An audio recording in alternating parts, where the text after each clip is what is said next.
No, I'm more so just tired of people spreading misinformation and saying things that factually are incorrect. But if that's personal, I guess, then yes, that about adds up here.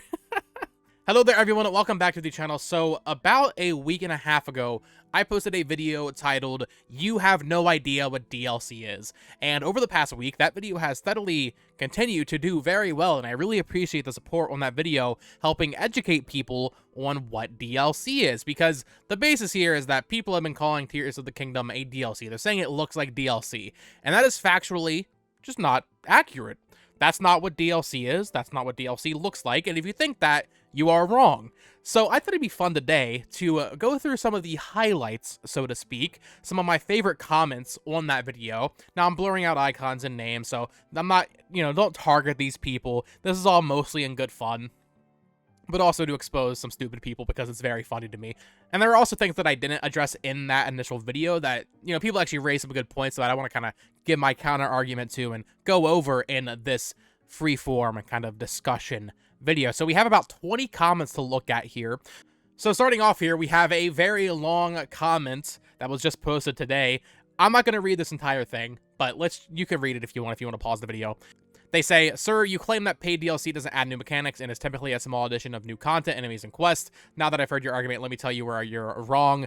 Indie games have been giving us DLC, free no less, that expands games lore, adds dozens of new mechanics and new music and quests for years now. My three examples here are Minecraft, Terraria, and Shovel Knight." So Minecraft and Terraria, those do not apply. Those are games as a service games. What they are offering is a patch, and that is very, very different. So I'm not even going to really address those. If you think that those are not good examples. Shovel Knight, they say, the game that may very well destroy your entire point. Shovel Knight not only gave us a brand new battle mode with multiplayer and a story mode, but 3 whole new flipping games with entirely different playstyles, weapons, and mechanics, all in the same package for the initial price and 0 extra cost. Spectre of Torment has the players zip around in fast pace, yada yada yada. If you know Shovel Knight, you know what they did there. My counterpoint is they realized they messed up. Yacht Club Games realized how much they offered as free content. Initially, what they did with the Kickstarter for Shovel Knight all the way back in 2014 was say, hey, we're going to offer DLC campaigns where you play as the other enemies or some of the bosses from the base Shovel Knight game. But Shovel Knight ended up doing so well that they kind of just popped off and made full games that they even sold separately when the Switch launched. Spectre of Torment and Plague of Shadows, you could actually just buy a la carte. Same thing with King of Cards.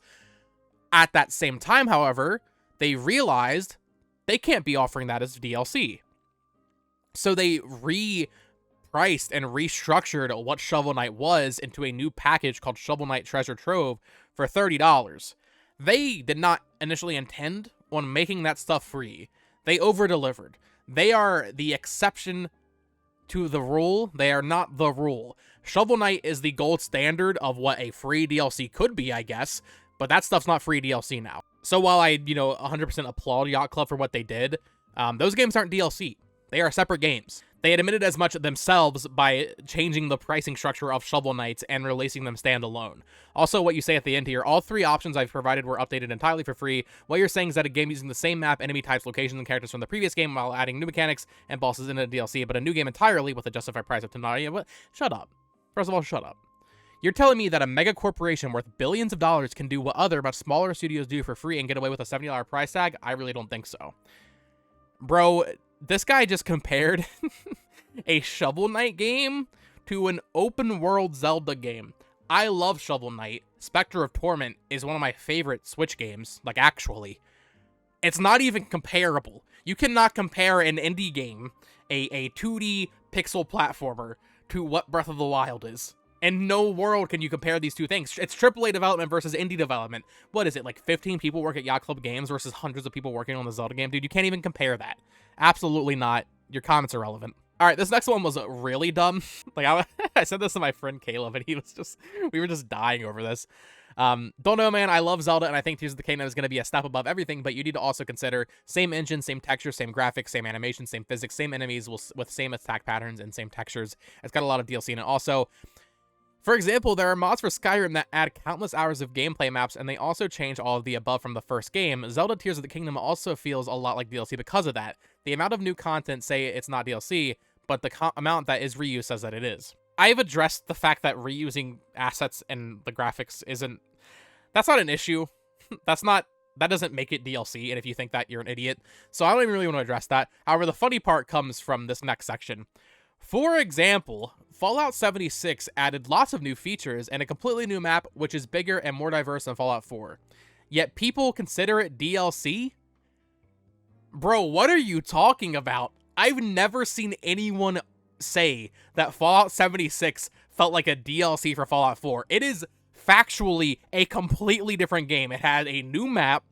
It might reuse some assets from Fallout 4, sure, because it's on the same hardware, and the games graphically, you know, they're realistic games. They removed NPCs. It's a multiplayer game. Bro, this is the equivalent of saying that Pokemon Rumble feels like DLC for Pokemon X and Y. It literally makes no sense. Fallout 76 doesn't even have VATS. It's the least Fallout of any Fallout game. I know this is a Zelda video, but this comment really stuck out to me because not only have I never seen anyone's claim that Fallout 76 felt like a DLC, that's just one of the stupidest things I've ever heard. That's honestly, that is worse than calling Tears of the Kingdom DLC. That is worse. So, moving on. Here's a funny comment that I think, you know, I included some funny ones here. I wonder if people consider every new Yakuza a DLC pack. Great point. Literally every Yakuza game, from 6 onwards, has looked visually the same. They're all set in, Tokyo or whatever Japanese, you know, city that is, Shibuya. They're all the exact same graphically, but they're sequels, so that's what Tears of the Kingdom is. They reuse areas, they might add new areas, but they reuse areas, obviously.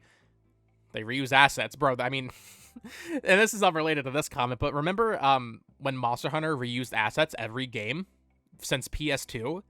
Every Monster Hunter from the PS2 game, Monster Hunter, to Monster Hunter Generations Ultimate, reused PS2 assets. They created some new assets for it, but look at Generations Ultimate. Those are PS2 assets. Anyway, I digress. I don't know what part of the video I specifically they're quoting here, but it doesn't really matter. Insufferable Zelda fan cannot handle basic criticism about the sheer level of reused assets in comparison to other game franchises with direct sequels that do not. Am I an insufferable Zelda fan? I mean, I guess so. But it's not about handling basic criticism. You can criticize the game. You can be, underwhelmed by the game. You can think it doesn't look exciting. But by calling it DLC, you're factually wrong. Or saying that it looks like DLC, that's factually incorrect. The fact that over 80% of the map is still the same with Sky Islands and then Cave Dungeons does not qualify Tears of the Kingdom as a new game with the price tag of $70. Whether or not the game should be worth $70, that's subjective, once again. And that'll be a separate video. But... what? That's what a sequel is. Did you want them to create a whole new map for Hyrule? It's a direct sequel. It's a direct sequel to Breath of the Wild. Of course, it's going to reuse the same base map. And from what we've seen, from the very limited amount of what we've seen of this game, Tears of the Kingdom is doing more with the base map than I think anybody expected. I mean, they're adding underground. They're moving stuff around. What did you expect them to do? Create a new Hyrule? That doesn't even make any sense. It's a sequel. I'm not going to read all the stuff he says about Black Ops 4, although I will talk about Call of Duty later on. It is 100% DLC with a huge middle finger to any rational and not overtly biased Zelda fan. Also, I like how you liked your own comment if you're watching this video. You're just an idiot. Basically, DLC never removes anything from the base game. It just adds something. Tears of the Kingdom removes so much from Breath of the Wild. Yeah, I mean, right. Think of a DLC that removes something from the base game. And yeah, there are examples we'll get to, like Torna. But for the most part, any DLC, it's not taking stuff away. Tears of the Kingdom literally has almost nothing from Breath of the Wild outside of the map and graphics. Functionally, this game is different. Story-wise, this game is different. Characters are new. Like, bro, it's not even close. Funny how all these Sticky Up for Zelda videos don't mention the Witcher Blood and Wine DLC, which felt like it could have been a new game. I actually haven't played Witcher 3 or Blood and Wine, although I have always heard that Blood and Wine was a fantastic DLC. Just because it has new floating islands and new abilities doesn't make it substantial. Yes, it does. I love these comments like this. I didn't pull every comment, obviously. I mean, there's hundreds of comments in that video. I love comments like this, though. They're just like, oh, it adds some new floating islands.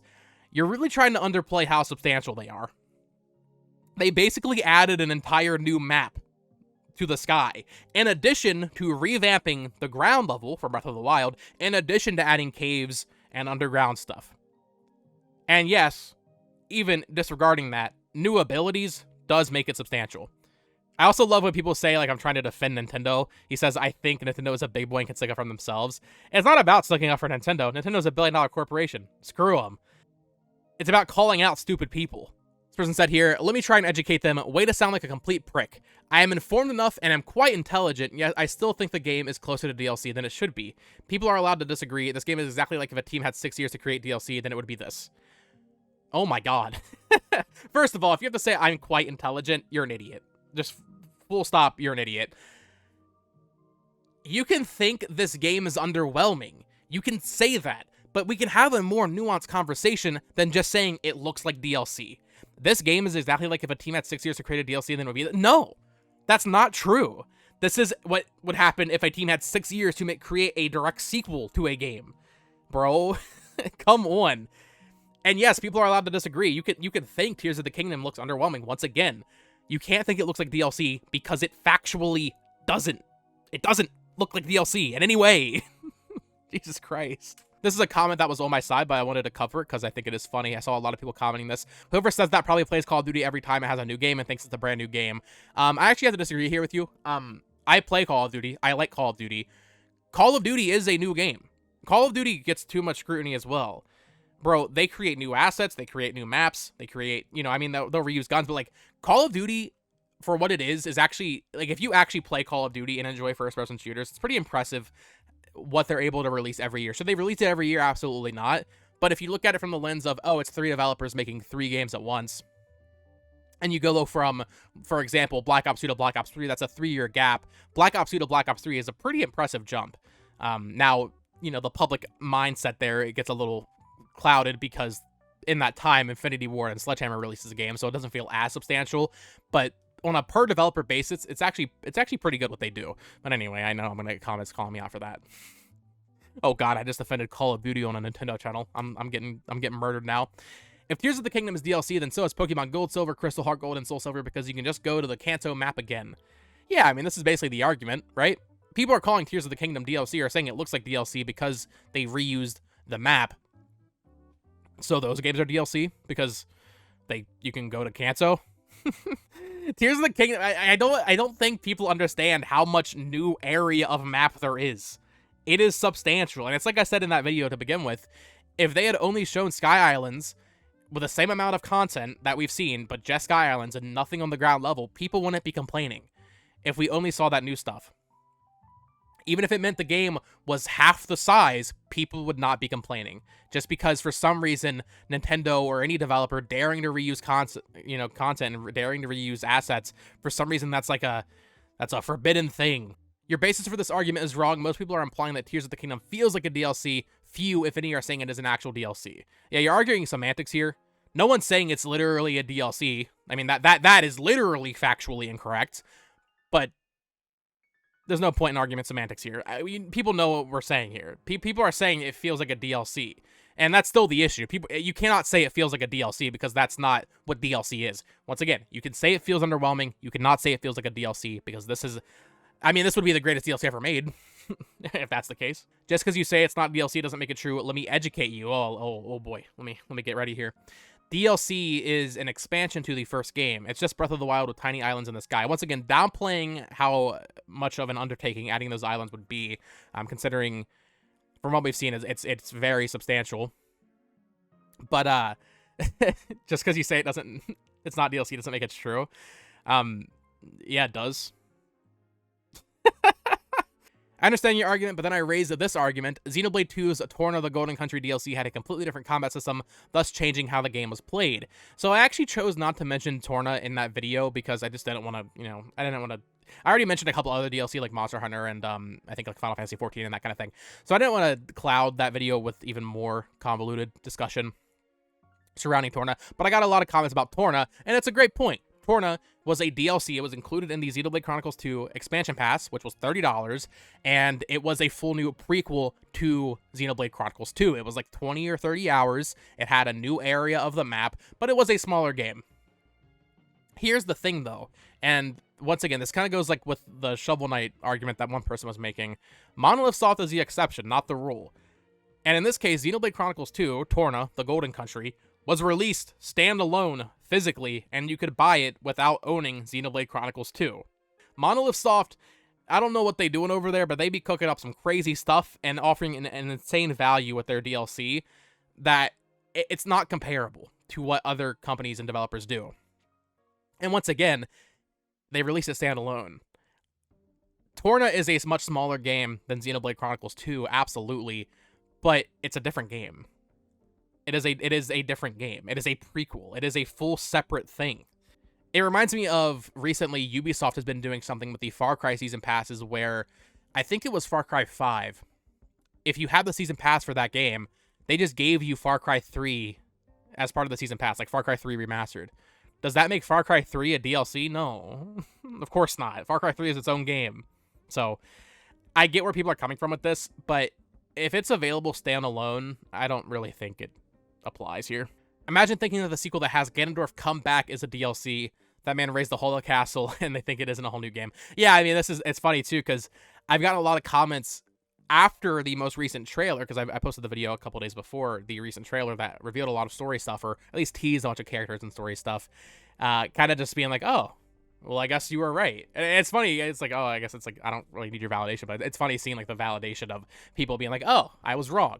The story presented in this game is so clearly removed from what a DLC would offer that it's not even close. Bro, Ganondorf has not been in a video game, or a mainline Zelda game, I should say, since Twilight Princess. This is a huge deal. If you play Zelda games and you actually are invested in this franchise, just knowing that he's back is big. That's not DLC. That is not even close to being something that would have been considered for DLC. We'll talk about the idea that Tears of the Kingdom started as a DLC later on, but Ganondorf certainly was not part of those plans. At least not in the capacity that they're offering us with this full game here. I just feel like the game looks too similar to Breath of the Wild. Am I going to buy it still? Yes. It just seems a bit lazy to reuse the same map.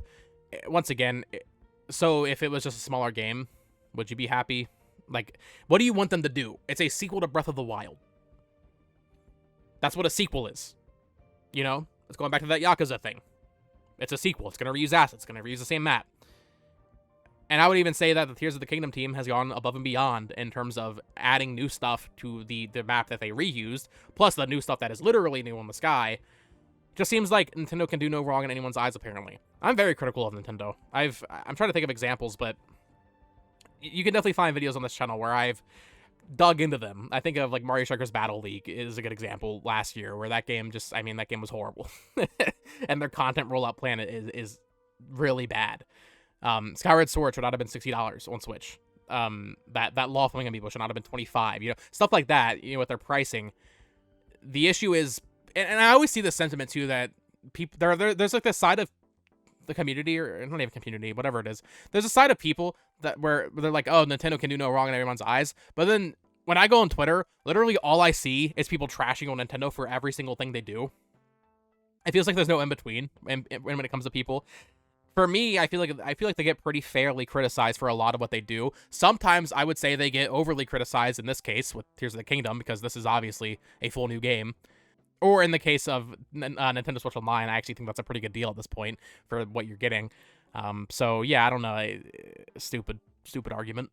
You have no idea what a new game worth $70 is. And then I replied, Tears of the Kingdom fits that description perfectly. And I had 5 likes there. I'm going to do a separate video talking about the price of this game. I don't want to get into it too much here, but I meant to do that back in February when they announced the price tag, and I just never got around to it. So that'll definitely come eventually.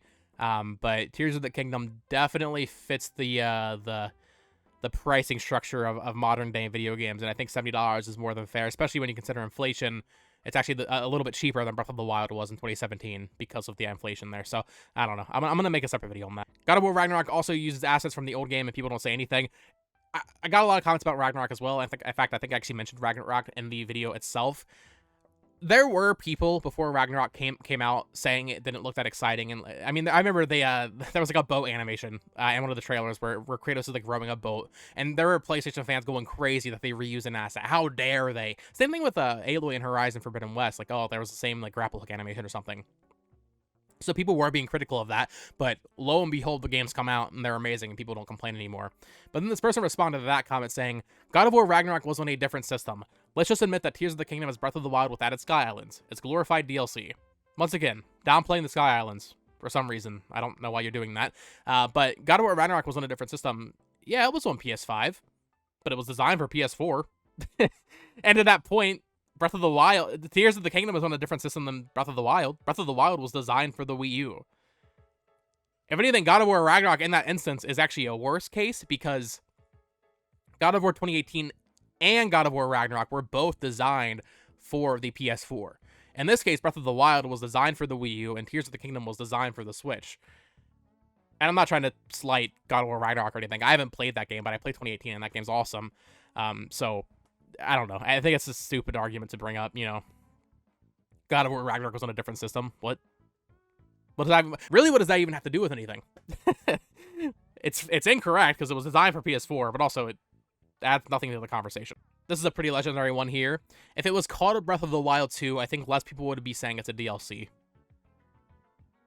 It literally has an entirely different name. What are you talking about? The game is not even out yet, and you are saying people have no idea what they are talking about, yet you don't know anything about the game either. People are tired of being shafted by big companies. I think it's fair for people to be concerned.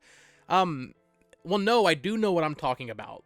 I'm saying people have no idea what they're talking about based on what we know about the game. And if you say the game looked like DLC, even before this most recent trailer, you literally had no idea what you were talking about because it doesn't look like DLC based on the most recent, at that point, the gameplay demonstration from Aonuma. We knew it did not look like DLC at that point. And if you said it looked like DLC at that point, you were completely wrong. I knew enough at that point to make that statement. And that is a correct statement. There's no room for argument or discussion there. I knew enough about the game at that point to say that. People are tired of being shafted by big companies. I mean, that's fair. I think in the case of Nintendo, or specifically in this case, the Zelda team, I think that team has earned a little bit of leeway. It's kind of like From Software or even really any of Sony's first-party studios where you kind of just know you're going to get something good. Have some faith, you know? You know going into Naughty Dog that you're going to get a good game, you know? Although I guess some people have issue with Last of Us Part 2. But you know going into, you know, a Sucker Punch game that you're going to have a fun time. If you like Infamous, you're going to like Ghost of Tsushima. It's going to be a high-quality game. You know that if you are playing a game developed by Aonuma and the Zelda team, it's going to be a good game. The game looks the same visually. What does that have to do with anything? First of all, it doesn't. I will say, I've been replaying Breath of the Wild, and comparing my recent playthrough of that to Tears of the Kingdom got a huge, huge boost graphically. I'm excited to see, like, actual comparisons when people get that game in their hands, because it's a little hard to tell with YouTube compression and all that. But Tears of the Kingdom, like, the draw distance and all that, it actually looks a lot better. Breath of the Wild is very hazy. Like, the draw distance is kind of short, so they added, like, a fog effect almost in a lot of areas. Tears of the Kingdom looks much, much better. But even still, if you're talking about them reusing assets, so who cares?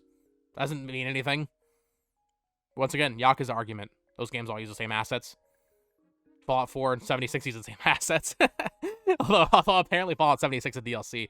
God of War Ragnarok reuses assets. Every Assassin's Creed game reuses assets. It's like, why would they start from scratch every time? That doesn't make it not a sequel. And I have seen so many people say this, but it doesn't even make any sense to say that. Are you saying they're literally just not allowed to reuse any assets? Majora's Mask looks identical to freaking Ocarina of Time. Does that make it a DLC? Alright, so here's a great comment. It said that Tears of the Kingdom began as DLC ideas for Breath of the Wild. I believe it might have been mainly the concept of the Sky Islands that were planned as a potential DLC. They are a convenient way to add new areas without having to expand beyond the borders of the existing world map, 100%.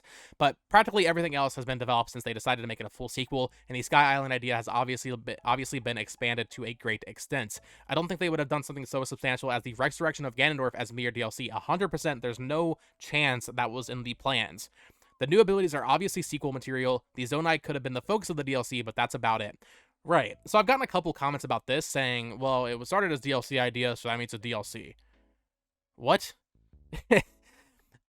Shouldn't the sheer fact that it started as DLC ideas and then expanded into them making a whole new game, if anything, prove you wrong in that situation? This guy has the right idea.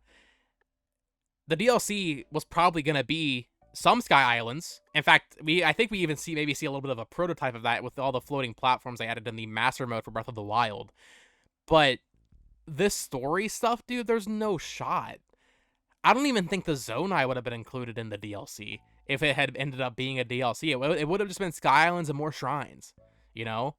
So the idea that Tears of the Kingdom began as DLC ideas for Breath of the Wild that invalidates it as a sequel, I can't stand that argument because it just doesn't make any sense. If anything, I would argue a lot of these ideas were probably made before Breath of the Wild even came out, but they just didn't have time to fit it all in there. I mean, that's literally how sequels work. Usually, a sequel exists when a developer doesn't have enough time to add it into the game they already were creating. Or in this case, maybe it's just the narrative. They wanted to create a whole new narrative that is completely separate from Calamity Ganon, which is what they're doing, and they couldn't do that, so they had to make a sequel. That's literally... People seem to just not know what a sequel is. They just don't seem to understand what that is anymore. All right, it looks like that was actually it for the comments. So, yeah, I just wanted to read some comments from that video today. I've seen a lot of people saying, like, trying to act smart with me. Trying to act like they can call me out, call me wrong or something. When literally, I don't think I've seen a single comment that, like, actually makes a good point against what I've said. There are some interesting examples, like Torna and even Shovel Knight. That's a little bit interesting because it was technically DLC at the start, but then, they retroactively went back and started charging for it. But for the most part, that video does have overwhelming support. Most people are very civil and agree that, yeah, this is clearly a sequel. And I'm sorry. Not sorry. I'm not sorry. I'm just gonna be honest. I'm not sorry. But if you genuinely look at Tears of the Kingdom and think it looks like a DLC, I don't know what to tell you, man. It's not a matter of me trying to fanboy for Nintendo or defend Nintendo. I don't care. I would make the same argument for God of War Ragnarok or Horizon Forbidden West. God of War Ragnarok is a great example, too, because that game reuses the ground map from God of War 2018. It adds new areas, but it uses largely a lot of the same areas from 2018.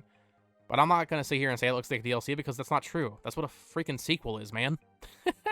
So I hope you enjoyed this video. I hope it wasn't too mean-spirited. I don't, don't be witch hunting these people in the comments of that video. I just thought it'd be fun to kind of address some of the concerns I saw in the comment section of that one.